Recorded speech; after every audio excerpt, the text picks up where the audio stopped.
Hey everyone, and welcome back to another episode of the Class 1A podcast. As always, my name is Engine Imsgren, and alongside me, I have James Graham and Dylan Beal to continue breaking down each and every episode of Season 5 of My Hero Academia and providing you all the other My Hero Academia content that you could ever want. Before I get into the breakdown, before anything like that, how are you two doing? And just overall, good episode, bad episode, how do you feel about today? Yeah, I thought it was really good. I we're gonna go into this a little bit more, but I love the setups. I always think that they're really interesting to provide like a really good backstory. So I don't know, I really liked it, especially going back to see like what's going on with Hawks. I thought it was super cool. Yeah, I think that's the big thing is like where there's so much mystery around Hawks, especially with this season. It's always nice getting like extra little tidbits of information about him, even if he's not even like a player right now. Like we're doing like a class A, class B like square off, and Hawks is still like finding his way into this, which I think is a good thing for the overall mood of the season so far. So I'm enjoying it. I'm liking it.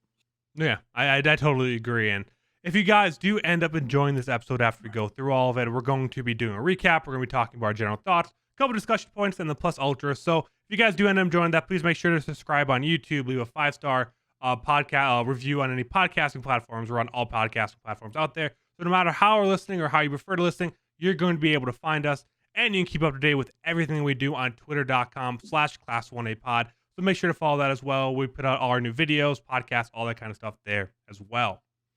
But with that, let's jump in to the recap for episode 5, season 5, Operation New Improv Moves. So pretty much the episode just opens right up with a very short summary of last week's episode / battle, kind of wrapping up saying that Class 1A ended up winning the first round. Then we jump into the opener. After that, it starts with Aizawa giving each member of Class 1A and Shinzo an opportunity to talk about what they learned or what they would have done differently. Each member gives an in-depth and serious reasoning, besides Kaminari, who now thinks everyone in the world is in love with him because he did one thing right.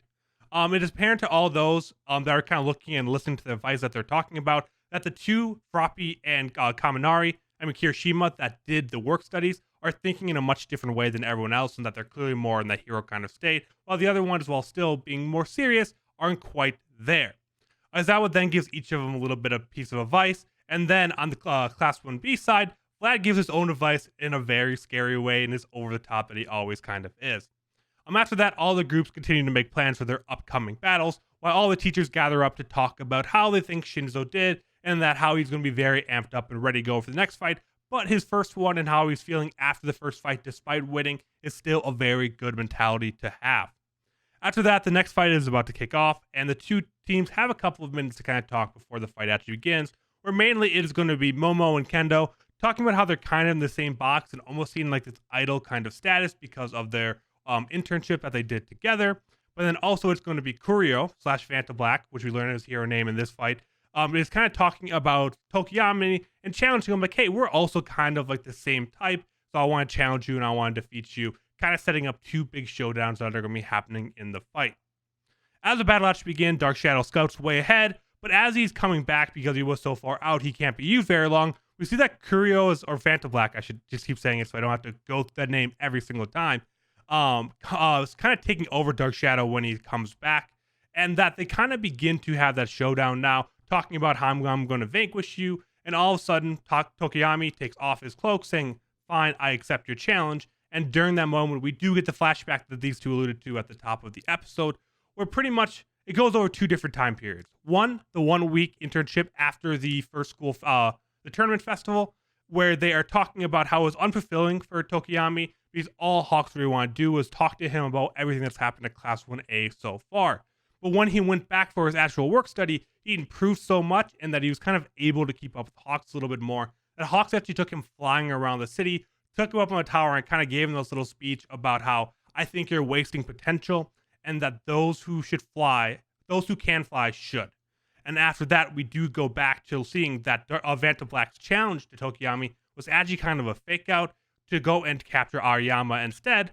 But as he's going away and Vantablack is very sure that he was going to get away, we see that Tokayami can now actually fly by using his cloak and Dark Shadow to kind of hover him along and ends up saving Aoyama, and the rest of Class 1A kind of faces off against him, lighting up the whole battlefield. And with that, Class 1B's Plan A has failed, and Plan B goes into effect, and we start seeing mushrooms popping up on both of the girls that are in Class 1A facing down against Vantablack, and then it cuts over to the remaining members of Class 1B saying Plan B is going into effect, and the Mushroom Girl starting to get her first idea of kind of what her quirk is. Surprise, Mushroom Girl has a mushroom quirk. Is starting to do mushrooms all over there, and it ends with Vantablack saying Kendo is better when talking about planning. So again, try to stick to a very short kind of recap there because it was fighting and recapping fights is kind of dumb. But overall, we kind of had this whole setup period. Then we had the first little start of the fight. And just, again, diving a little bit more into what your thoughts on the episode is. Did you guys enjoy the post-recap analysis? Did you want to just get into a fight? What about that kind of thoughts? So I have one thing I want to talk about that's a little bit short that I thought was really, really funny. So going back to one of the flashbacks with Hawks, he said he was going to break up a fight at a bar, but he talked about going to the bar in Cantina, which is a reference to Star Wars, but it's called Cantina because Cantina is a bar, but the bar in Cantina. And so like, I don't know if it was intentional that it was supposed to be like all circled up into one, or if he was making, or if Horikoshi was making a reference to Star Wars and unintentionally did like Call the just place calling Cantina. it a cantina anyways. Yeah. So I thought that was really funny just reading that. No, like overall, I thought like it was a little dialogue heavy, but I think it was like a necessary dialogue heavy. One thing that kind of irked me was like I don't know how many times Hawks said like birds of a feather. Like he said it like 15 times. I'm like, dude, we get it. Like you're a bird, dog. like I know, like, but Hawks yeah, doesn't know how to talk to people. I mean, he's like this superstar. I mean, we know a little bit about his backstory and how he's just kind of recruited and went straight into that. So, like, he probably hasn't really interacted with people. Now he's at the top of the hero world. So, interacting with young people, especially despite him being like, 21 at this point, is probably way weird for him. Yeah. You say that though, but like we watched him and Endeavor walk around, and Hawks was the comfortable one. Like Hawks was super comfortable, like socializing with crowds of but people. kind of like just signing stuff and being all cocky and cool is a little different than actually having a conversation with someone. I don't know. I think Hawks is just a bit of a weirdo sometimes. I think that's all it is. Yeah, and I'll give you that. But I definitely agree that it was a little dialogue heavy for me. And I definitely thought that the first half of the episode took a lot longer than I was expecting. I definitely expected there to be some kind of wrap up the fight. I really enjoyed the Aizawa talking to Class 1A and kind of like, okay, what did you learn? What will you do better next time? Giving them advice. I really enjoyed all that, even getting the Class 1B kind of reference of it too.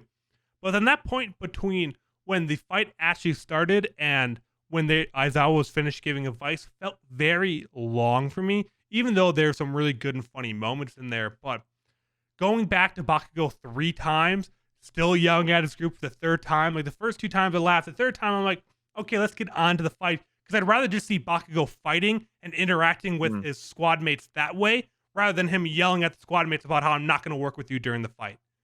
So it's just kind of those kind of moments where they try to draw out some of these little gimmicks or conversations just a little bit too long, where I'd rather just get to the arc. Because this whole arc is about all these groups fighting and seeing how they're going to work together and use their quirks. So I'd rather have that than them talking about everything there. I didn't mind the Kendo and Tokayami stuff as much. The Hawks flashback was super cool. But it was when everyone was sitting around that it just felt out of place to me.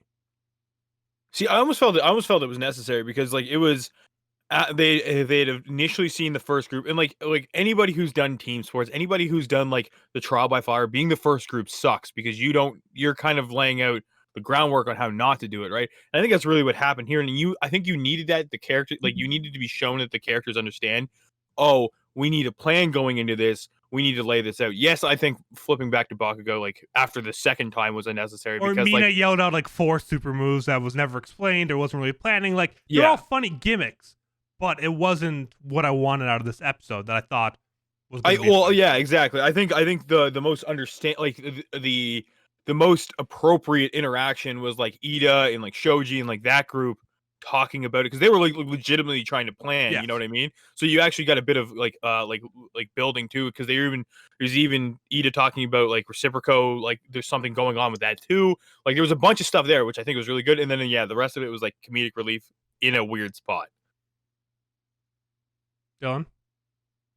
No, yeah, I mean, without going into like I guess, one of our bigger topics, I thought it was fine. I think you need to have those kind of small interactions to really set that up. So, I don't know. I thought it was fine. I like it because it is also like a little bit of a teaser about what's to come for the rest of the season too. Yeah, So I do like those little tiny interactions, and you got to fill time a little bit you for do. the way that they lay out the episodes. Yeah.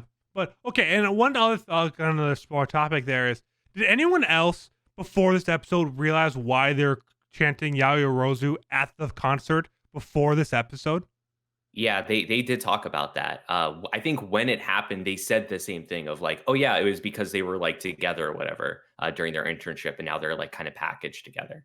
I Well, yeah, think but I think I that's the didn't like. reason. I remember in season 4, they're all chanting when the concert started. I thought it was so weird. Like she wasn't a lead singer or anything. Yaoyo Rozu was just on the stage, and they're chanting her name, and it didn't click with me that she was kind of seen as an idol now in like the Which is school. Like cool idol that status, never yeah. clicked with me because I remember the work study. I remember all the references there, but it didn't click with me. I even watched season 4. I said that to my girlfriend. I'm like, why are they chanting out Rosu? Like they should be chanting Jiro. She's the lead singer here. Like she's doing great. So I'm kind of glad they did that explanation because I think for a lot of people, no one understood why they chanted Yaoyu Rosu.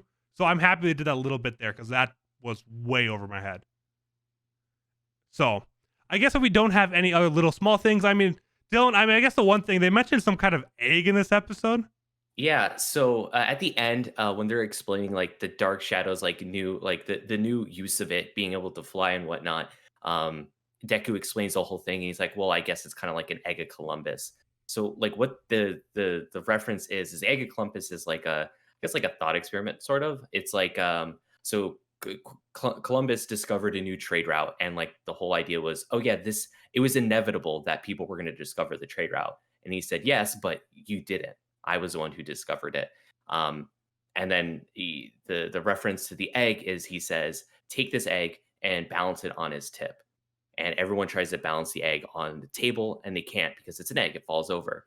And so he takes it and he pushes the bottom in a little bit and he puts it on the table and it just stands there. And like the whole idea is about kind of like creativity on like you inevitably will be like come to these things like they're so obvious when you see them, but like getting to the obvious solution requires a little bit of creativity and not everyone can kind of discover that creativity. Okay. That All is right. not that is not what I thought it was, but and I thought it was a very deep reference that I think 1 out of 30. You had to look that up. I know you did. Yeah, Yeah, I'm not yeah. even gonna I'm not even giving you the chance to act like you just knew what that was. So like I don't think anyone got that, but again, Columbus is probably searched a lot this week. So congratulations to Columbus. But I guess yeah. So with that, I know. Sorry. With that, let's move into some of our bigger topics. With the first one, just being the overall Hawks internship. I mean, Dylan, this was something that you put on the outline for today, so I'll let you kind of lead. What do you want to talk about this?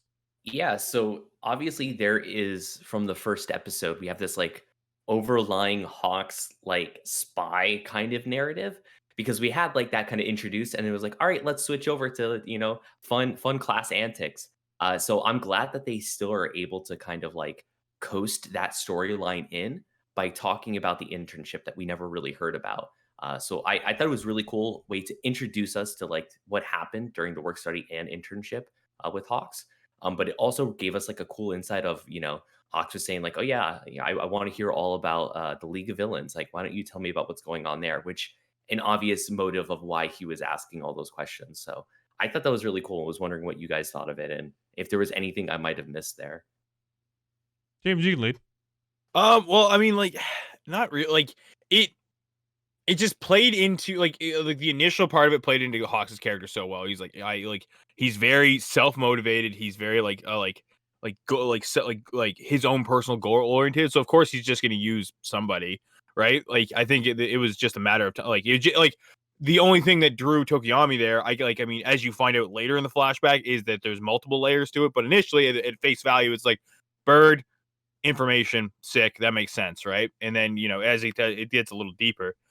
But yeah, I didn't have anything against like the Hawks flashback. I thought it was like it was cool to get more information, but like it almost went exactly how I thought it would. You know what I mean? Like there was no like holy shit, like the like Hawks doing something like crazy with Tokiyami. Like I mean, Tokiyami's character, like it was definitely like eye opening and like a bit of a I don't know, like a I don't want to say coming of age, but like it was a bit of like a self realization, like I can do more with what I'm capable of, right? But me as a viewer, I'm just like, okay, well this makes sense, right? Like this all went like according to how it should in a flashback, right? So I thought it was surprising yeah, because the internship being nothing happened. Like he literally said like nothing happened there. I couldn't even keep up with him the entire time.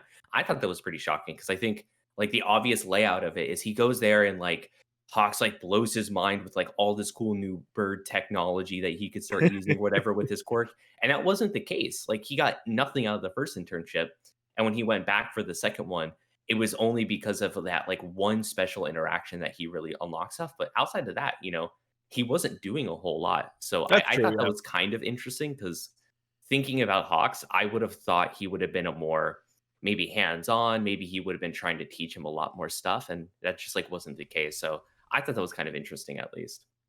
yeah. I just found that like we've gotten so many layers of Hawks is like it's very much about him, and he's going to be the fastest person to the finish line, sort of thing. So like to hear that Tokayami got like kind of left to the wayside wasn't really that like to me at least. It just didn't seem like it was that surprising, right? Like it was like Tokayami was more or less being used, right? But like I mean, yeah, like the nice part was like Tokayami kind of proved himself, and that's what like perked Hawks' interest. So you get to see a bit of depth with Hawks, that he's not just so self-centered and all about him. So yeah, Andrew, what about you? I mean, I guess I didn't expect it to be mind blowing when during season 4 it wasn't mentioned at all. I mean, I how I took that was, I mean, we got the flashback here, but it wasn't like we got to see Froppy and Uraraka during their internship time for at least a little bit of an episode. And when we didn't get that same moment with Tokiyami at all with Hawks, which they mentioned multiple times throughout the season but never actually showed, I kind of picked up that there was something a little weird there, that it wasn't as good of an experience or something kind of like that. Because, I mean, if you look at the three groups of Uraraka and Froppy, you look at Kirishima with Fat Gum, and then you look at Tokiyami and Hawks, out of those three, which one sounds the most interesting? It would be Hawks and Tokayami, because Tokayami's already a cool character and Kirishima seems so one-sided. And then for me, I would have thought Froppy and Uraraka would have the second most interesting internship.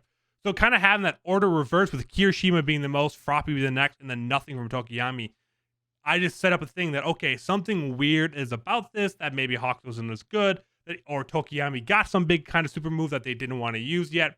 So I guess nothing here surprised me, but I didn't know what we were going to get until it happened, if that makes sense. That I knew it was going to be a little weird or it wasn't going to be as interesting, because otherwise they would have showed it last season when it made sense. So I don't have too much to add. I kind of agree with both of what you're saying, but I still like seeing the flashback, and it felt good in this episode because I wouldn't have wanted to see that last season. Like, kind of having that reveal last season and showing it off now wouldn't have been as cool as Tokiyami having that level up now, like so many other people did last season.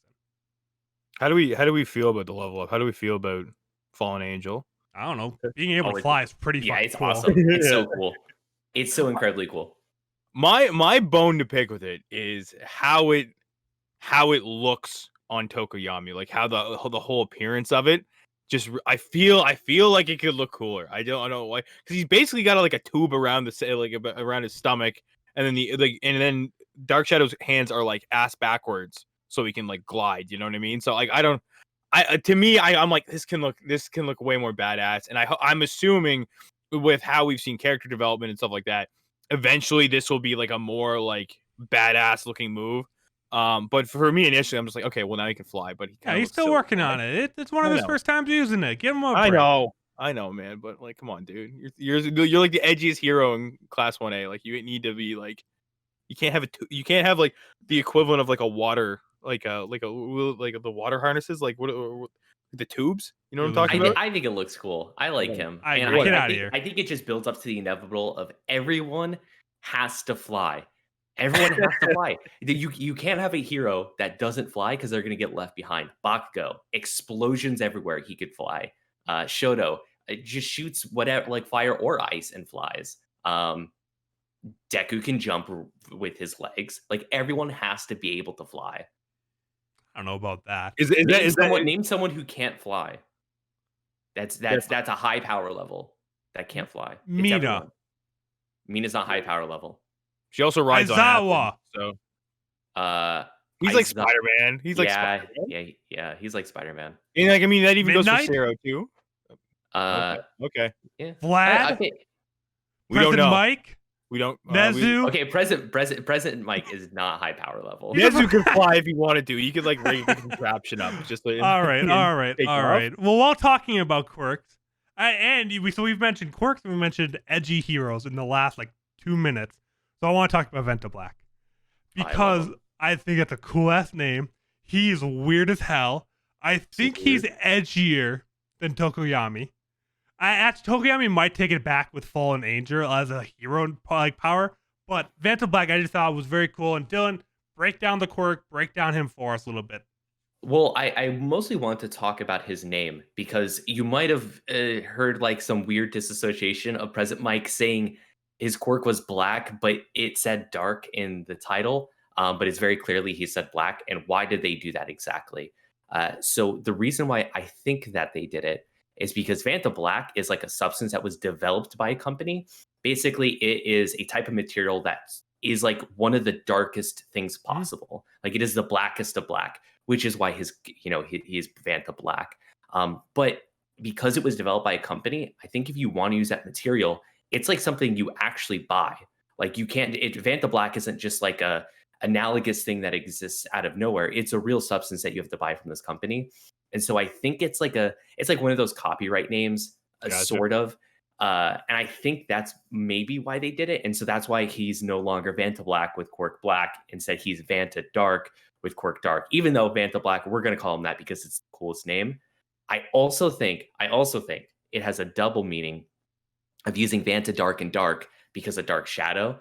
I think the analogous of the two as well, because they're supposed to be like rivals or whatnot. I think that is like maybe an added little bonus that they have there. But I think the copyright thing is maybe why they did it. Yeah, I'd agree more with that. I feel like I think that'd be a little bit too on the nose if they did dark because of Dark Shadow and all that kind of stuff. I mean, maybe it could. I mean, I don't know how much we're going to see of a lot of these Class 1B members after this fight. I mean, we haven't seen any of them up until this fight in 5 seasons, so who knows how much we'll see after them. So if it was just a character made specifically to kind of go up and give Tokayami a level up opportunity, I think it makes sense there. But if he shows up after this fight, I think that might be a little too much. But nonetheless, I think the reasoning makes sense, and I thought it was a cool quirk. I mean, it's a little vague of what it can do. I mean, he can go in any darkness and move through it, but he was able to jump from pipe to pipe. So I guess it's a little unclear of exactly how powerful he can be or what exactly he could do, but I thought it was super cool and they used him very well. Kind of having the Muriel face on the pipes as he's moving around, which I like. So I thought it was a really cool inclusion, and that he's clearly kind of has some intelligence to him as well, kind of with the emotional fake out and all that, which was probably Kendo's plan. But every moment in here I was good with. I enjoyed having him on screen more than like Dark Dragon Shroud or something kind of like that. Like he's definitely one of the cooler Class 1Bs we've seen so far.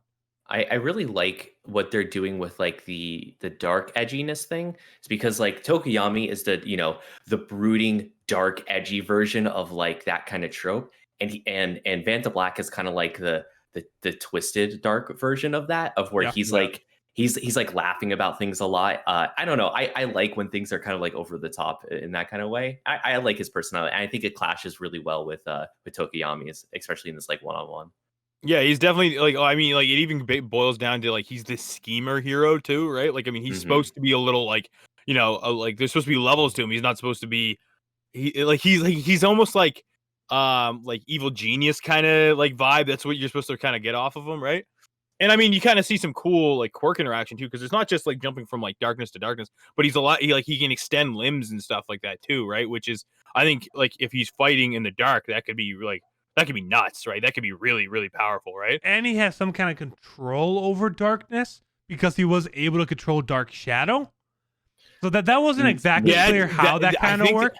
Yeah, I feel like that's almost an interaction with Dark Shadow, and like that's like I feel like that's like one of those weird one-offs. Well, yeah, because it's a living dark. But I mean, like, yeah, exactly. But that would signify that if there were other living dark things, that he would be able to have control of it. But darkness as a whole can't be controlled because it's not a real thing. Yeah. But it kind of showed that if some kind of villain, like if a villain was all like a black because of like mutations and all that kind of stuff, could he control him? Like that's kind of what that opens up the door with. Yeah. If it was kind of the same kind of vibe of based off how they quirk, or if they blend into shadows more or something kind of like that, if they could be taken advantage of, or even like ectoplasm, who is black in a lot of places, can that be controlled by his Well, quirk? that's like a color thing more than an actual like, because I mean, Dark Shadow is supposed to be like shadows. Yeah, okay. Yeah.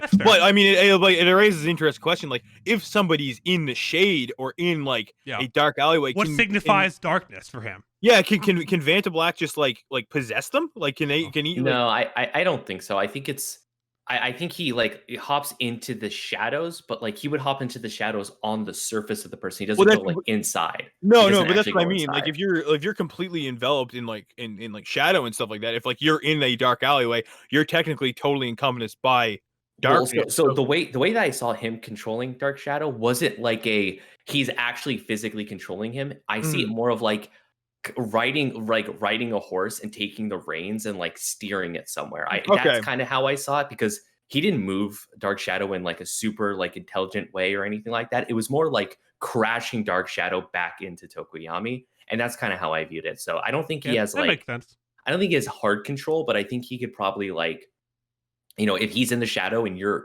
covered in a shadow, he could probably like rough you up for sure. Yeah. Nonetheless, super cool character, super interesting quirk. And what I just want to say about this team in particular, besides Kendo, because like we know a lot about Kendo, all three of them are just characters that you look at them and you go, I want to know what you can do. Yeah, because you have the Mushroom Girl, you have Manga, and you have Vantablack. All of them on the surface look like they have really cool quirks. I'm excited to see Mangas and Mushroom Girl. I want to know what they can do. I love the pan to just Kendo and Manga just sitting there. Like, they're like, this team is just so like, they were just so well laid out. Like, you can already tell they had like layers and layers and layers. And I think that does so much justice to Kendo's character too, because she was always like I think she was always portrayed to the audience as kind of like the Momo light. Like, she was always like, you know, she's Momo, but like her quirk's not as crazy and stuff like that. But you're starting to see that chick's real intelligent, like she's real smart about laying stuff out, right? And I think it's just like this episode doubles down on showing how smart she is, especially in like a combat scenario, right? So I think it's going to be really sick, and it was great to see Tetsu just go off about how great she was too. Yeah. Oh yeah, I love the line of like, yeah, if she wasn't there, Monoma would have had which is probably true. Yeah. Let's be honest. Think of how bad Class 1B would be if Kendo wasn't there. So we need some Kendo appreciation on the podcast. But actually, with that, I just want to jump into our Plus Ultra award for this week. I think it is going to be a very interesting one. I think it is going to be one that I have no idea whose answers is going to be.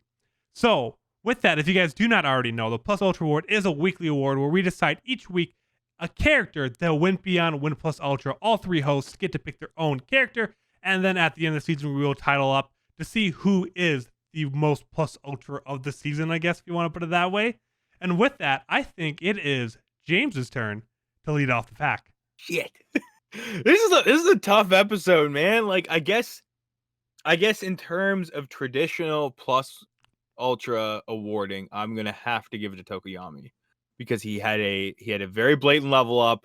We got some great character development. You know, we got a new move out of him, and he basically, yes, it might be all for naught, because it seems to be, as Vantablack's been monologuing. But you know, we got to see him kind of counteract his rival, right? So I think that kind of hits the criteria. But like, I mean, this is very much an episode where it's nothing sticks out, and I'm basically going to like the formula version of how to give Plus Ultra advice. Something that's like, holy shit, that was amazing, right? Yeah. And a new rule that's going to go into place before Dylan can make his vote.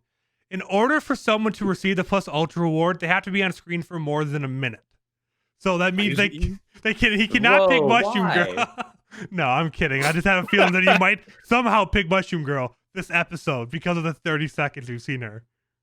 She got some screen time in the meetup though. Like, so. All right. So mine, James, you're great. You're wonderful. I love you. I hope I hope all the best for you. But you had a terrible pick this week and a lot of bad picks of the past couple weeks. So you got to step up your game because Whatever, obviously man. it was Vanta Black. Of course he got it. He was so cool. He literally took on their entire team. He took on Tokayami, which Tokayami is easily like, he could be a contender for the top 3 of class 1A. Like I know top 3 is pretty strong, but like him and Kirishima are obviously fighting for breaking into the top 3. He's incredibly powerful, and he was able to go toe to toe with him easily, very easily. And not only that, but stand up against every other person on that team and lead them into a trap all at the same time. Easy Vantablack win there. I'm saying it's environmental preference. Like I think that's the only reason Vantablack did so well. Our wolf is in the shadows. It's the what we deal with. Oh, shut the hell up, man. Jesus. Now, both great picks, but you're both wrong still. Oh, he's coming with the bad takes. It's Kendo. Everything that happened in this episode, everything that happened. So Dylan's whole argument, everything Vantablack did was Kendo's plan.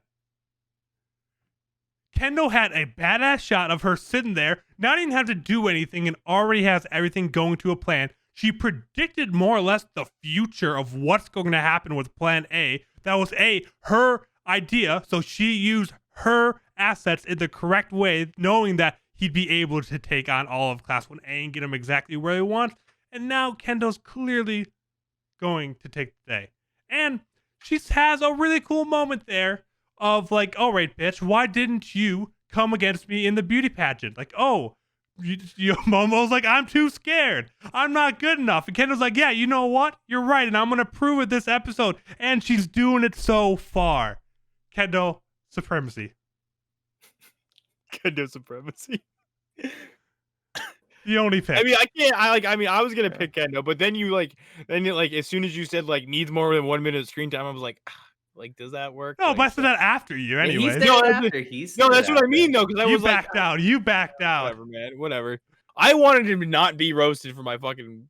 Now, see, James, this is why you always pick the bad ones. It's because you need to just cast all the fear aside and go with your heart. So that means Dylan can look so much better than you.